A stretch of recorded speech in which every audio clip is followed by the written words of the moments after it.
Bonjour, je suis le sergent de section Liu et aujourd'hui je vais vous présenter 4 nœuds différents, expliquer leur utilité et démontrer comment nouer ces nœuds. Tout d'abord, on a connaître les parties de la corde. Voici une corde. La corde est divisée en 4 sections. Alors, ici, on a le bout libre, le bout qu'on va utiliser pour faire notre nœud. Après, on a la partie courante, juste ici. Ça serait la partie qu'on va manipuler pour faire le nœud.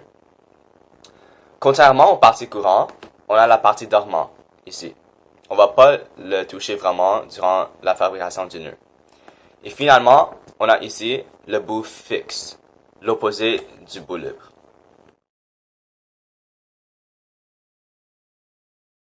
Une autre définition que vous devez savoir, c'est la boucle. La boucle est une partie de la corde qui se passe sur elle-même. La corde peut se passer par-dessus elle-même ou en dessous d'elle-même. Tout d'abord, on a le nœud plat. Ce nœud sert à joindre deux cordes de même diamètre ensemble. Ici, j'ai deux lacets de même diamètre. On va les relier ensemble avec un nœud plat. Alors, on prend les bouts libres dans les mains. Le bout libre dans la main droite va par-dessus et autour de celui à gauche. Maintenant, les bouts libres ont changé de main. On prend le bout libre de gauche et on a fait même chose par-dessus et autour. On tire et voilà. Les lacets sont joints ensemble à l'aide du nœud plat.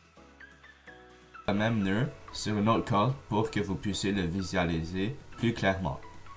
Deux bouts libres, droite par-dessus et autour. Gauche par-dessus et autour. Tire et maintenant vous pouvez voir le nœud plat.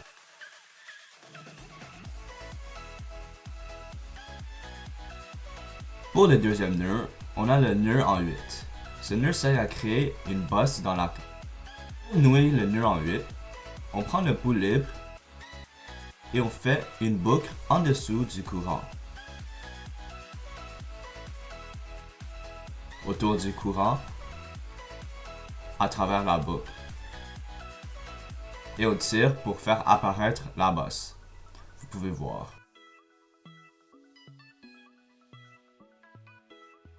On va le refaire.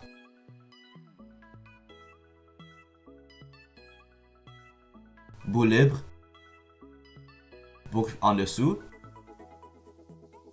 autour, à travers, tire et voilà. Le troisième nœud est le nœud de cabestan. Ce nœud sert à commencer et à terminer un breulage. Il y a deux façons de faire ce nœud. Une façon qui est relativement plus simple, mais on peut seulement le nouer de cette manière dans des situations limitées. L'autre façon est plus générale. Commençons par la facile. On prend le bout libre, on fait une boucle par-dessus le courant et on fait une deuxième boucle par-dessus le courant. Maintenant, on a deux boucles. On prend la première boucle qu'on a fait et on passe par-dessus la deuxième. On prend un bâton et on le glisse à travers les deux boucles. On tire les extrémités de la corde et on obtient le nœud de cabestan. Ça peut commencer un breulage.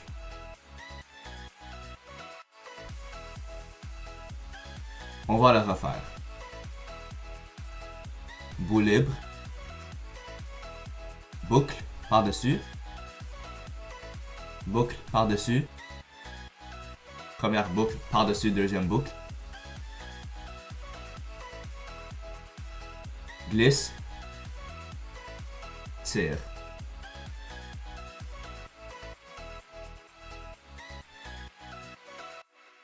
Dans des situations où on ne peut pas glisser le nœud,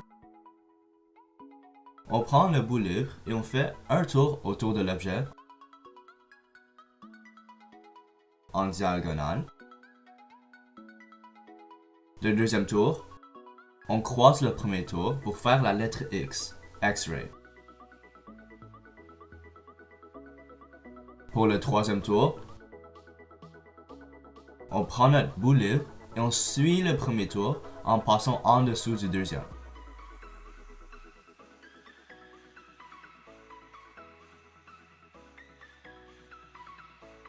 en dessous du deuxième tour en suivant le premier. On tire les extrémités. Et voilà, le nœud de cabestan.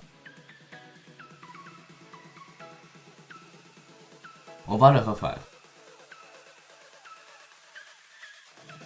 Un tour en diagonale. X-ray.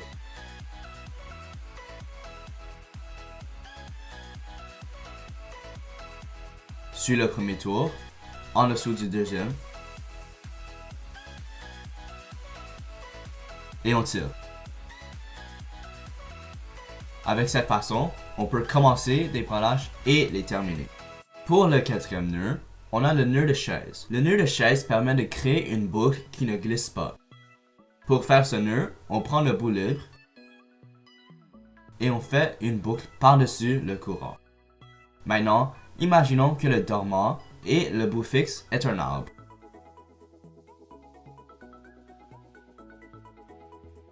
La boucle est un trou et le bout libre est un lapin qui vit dans ce trou. Le lapin sort de son trou, va autour de l'arbre pour chercher de la nourriture et retourne dans son trou pour manger ce qu'il a trouvé. On tire, mais on s'assure que le trou du lapin reste ouvert. Maintenant, le trou du lapin est notre boucle qui ne glisse pas. Je vais raconter l'histoire du lapin encore une fois. Le lapin sort de son trou, cherche la nourriture autour de l'arbre et retourne chez lui.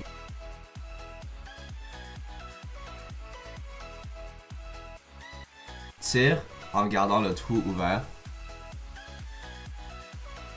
Et voilà le nœud de chaise. Ça a l'air de ça.